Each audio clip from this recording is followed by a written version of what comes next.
আসসালামু আলাইকুম। পিরিয়ডসের পর কিভাবে আপনি গোসল করবেন বা ফরজ গোসলের নিয়ম কী? পিরিয়ডসের পর ফরজ গোসল করা আবশ্যক। ফরজ গোসল ঠিক না হলে আপনি পাক পবিত্র হতে পারবেন না, এমনকি আপনার নামাজও কবুল হবে না। তো পিরিয়ডসের পর ফরজ গোসলের সঠিক নিয়মগুলি কী কী, আজকে আমি আপনাদেরকে সেটাই বলবো। তো পিরিয়ডসের পর ফরজ গোসলের সঠিক নিয়মগুলি কী কী? ১ নাম্বার হলো অপবিত্রতা অপসারণ করে আপনার প্রাইভেট জায়গায় পানি দিয়ে ভালোভাবে পরিষ্কার করতে হবে।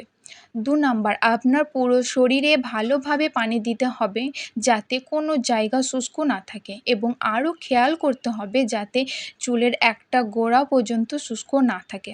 আপনার চুলকে খুব ভালো করে ধুতে হবে। ৩ নাম্বার, আর যদি আপনি এমন কোনো জুয়েলারি পরেছেন সেটা যদি অনেক টাইট থাকে, তাহলে সেটাকে একটু আলগা করে সেখানে পানি পৌঁছাতে হবে।